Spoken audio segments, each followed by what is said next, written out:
everyone, my name is Nozibele Kamganawayaba and welcome to my YouTube channel. I'm quite excited today because I just checked our YouTube channel and we are on our way to about 500 subscriptions. It's quite exciting for me considering we just started a few months ago, and I realized this is nothing to anyone else, but to me it can only mean that the word is getting out there, and I couldn't be more excited. So I'm really hoping that you are enjoying the content. It's relatable, it's informative, but if there's anything that we are missing out on or you feel you may like us to add, do not hesitate to contact us on our social media pages. On Facebook, I'm Nozibele Mayaba. On Instagram and on Twitter, I am at Nozi Kamgana. So today, before we carry on, I just want to emphasize on the fact that, particularly with today's topic, what I'm about to share, it does not constitute as legal advice. I'm not a lawyer or a person that works in that field. So if you would like any further information on this, please make sure that you reach out to a lawyer or anyone that works in that field to provide you with further information. Today's topic is called, we're focusing on a situation where I was intentionally infected with HIV. What does the law say? So I shared the topic on social media a few days ago, and it received, a few mixed reactions. One of those reactions was from a friend who commented, how HIV negative people should not feel entitled. We all have a responsibility to make sure that we protect ourselves by either, using a condom or testing regularly. I completely agree. We all have the responsibility to make sure that we protect ourselves. We can't be going around blaming people, for infecting us and all of those things. We also have to make sure we do all that we can in our power to protect ourselves. However, while I agree with that statement, and I would have thought actually all that we have been doing is advocating for that, but it shouldn't overlook the criminality that is there when someone intentionally infects another person. Because if we start using that argument that we should be protecting ourselves and all of those things, it's a similar case where we're saying when someone has been raped and we start questioning, but did you protect yourself? What were you wearing? Were you wearing something short? Why did you go to their apartment when you were not interested in them? It's those same arguments where we understand all of that, but the matter of fact is they shouldn't have raped. A matter of fact is they knew their status, but they willingly had sex with another person, with an intent to infect them. Do you get what I mean? So I completely agree, and I completely support the status that everyone must protect themselves, but also it should not overlook the criminality that is there when someone, intentionally infects another person. So the answer to that is yes. The law makes provision for a situation where a person was intentionally infected with HIV unknowingly. So, you meet a person, you do not test, you do not ask their status, you have sex, and then a couple of weeks after that you test for HIV and you test positive. And you actually now realize that the person that you had slept with is also HIV positive. So before I explain, the process of going about this, I felt like it is very important just to give you some information in terms of the background when it comes to these laws and what has happened over the last couple of years. So in South Africa, we do not have HIV specific laws. So when the government says, or when the law says that it makes provision for someone that has been intentionally infected with HIV, so there's no law that is very specific to that.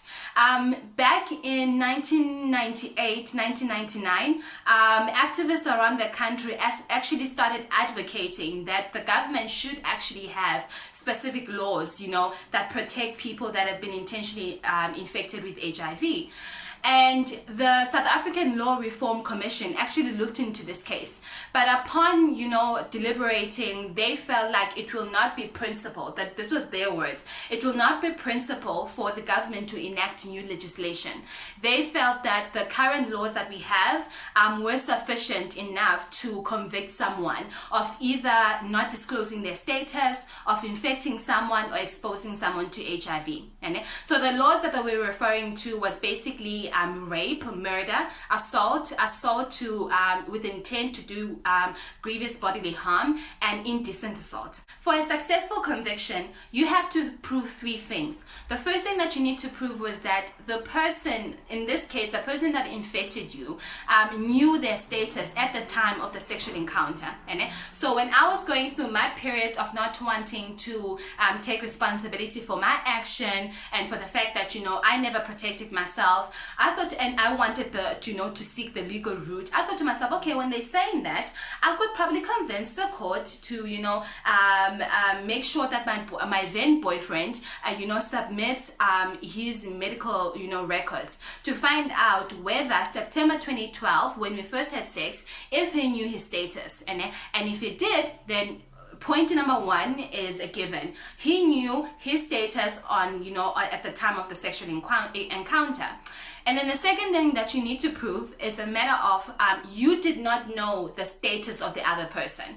So in my case, I thought to myself, actually, now that I think about it, when we were talking about HIV tests and all of those things, he never explicitly said to me he's HIV negative or HIV positive. He just said to me that he had gone to the doctor. And I was the one who assumed that he was actually HIV negative.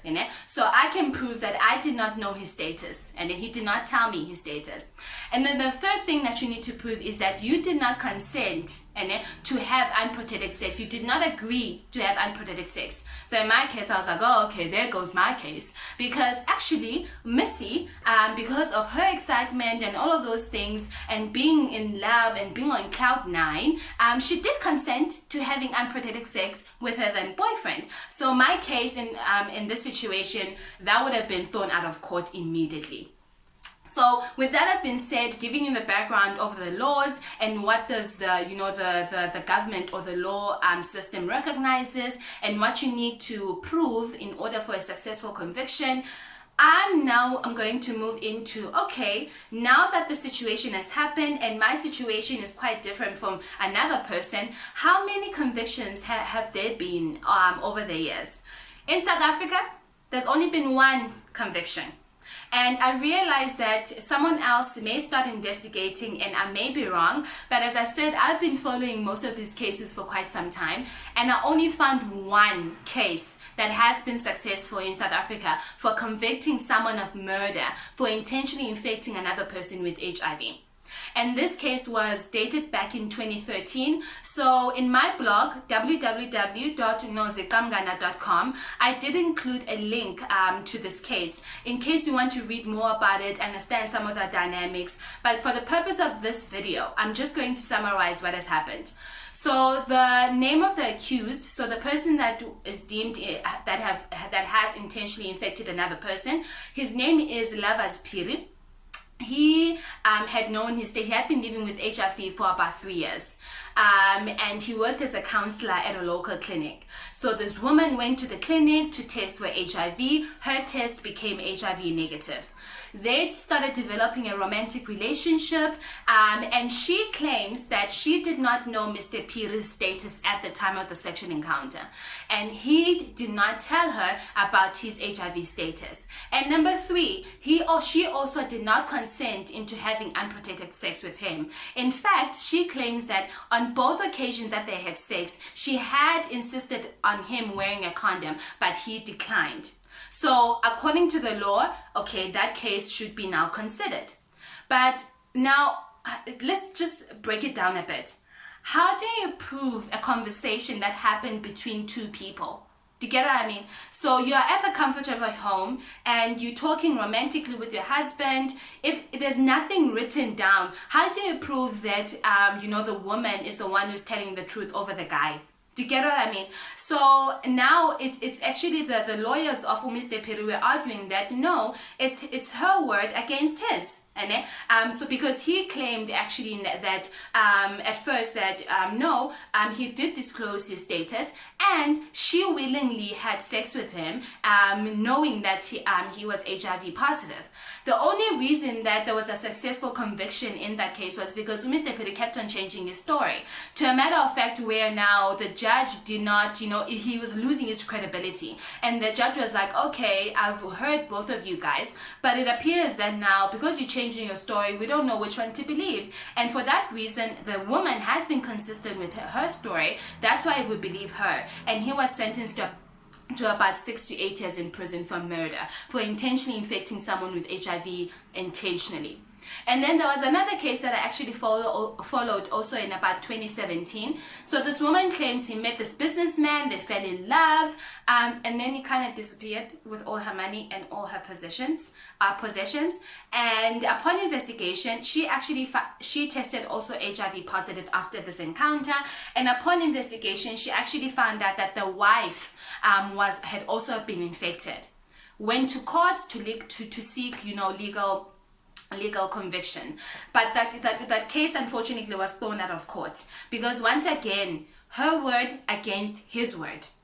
Because the guy who probably said, in the court, no, I did not know that I was HIV positive, so how could I disclose when I didn't know my status? And we also willingly had sex, and then we never asked each other about our status, so how can I be held accountable? And for that reason, because I did not know my status, how do I know that she is not the one who infected me with HIV, and I in turn infected my wife? Or my wife was the one who was HIV positive, she infected me, and I infected the other person. So how can you hold me accountable? So do you see the dynamics of it? And the law does make provision, the South African law does make provision, but to prove this as another totally different story. And I think that is what has contributed to the fact that there's been less convictions in this case. So now what was very interesting is that I started going abroad to understand what is happening in other countries and benchmark it to what is happening in South Africa. I actually found that the US has more convictions than anywhere else in the world, because one, the US does have HIV specific laws, and number two, the US does not play. There was a case that I followed where a man was convicted to just more than 20 years in prison, not for having sex, guys, with another person and infecting them, for spitting in the face of a police officer. So they spit in the face of a police officer. The jury found him guilty because they considered his saliva as a deadly weapon. Regardless of the fact that science has proven that you cannot simply just get infected by exchanging saliva. There was another case also where someone, I think, was convicted of less than 10 years in prison. In this case, she failed to disclose their status, her status, to her partners. So the partners, it's not a matter of fact where they were HIV positive, they were infected, but the fact that she failed to disclose her status, it was enough for a conviction. So you see how it differs from one country to the next. Even to bring it more closely to home, Zimbabwe has more convictions than South Africa in this case. Worldwide, there was a report that I recently read that there were hundreds of people that have been convicted around the world for having intently, infected someone else with HIV. So it was really quite interesting for me, especially also to see the perspective of many activists that are actually fighting how people are being, sent to prison over this thing, because they are, from a science point of view, they're arguing once again, how do you believe someone else's word, someone else's word over the other? And also in the saliva case, scientifically, how do you say like it was a deadly weapon where it has been proven that saliva, does not transmit HIV? So it was very interesting for me. So I hope you now have a broader understanding of how the laws work and how they differ from one country to the next. And I hope this has really been informative for you. So until next time, I'll see you. Thanks. Bye.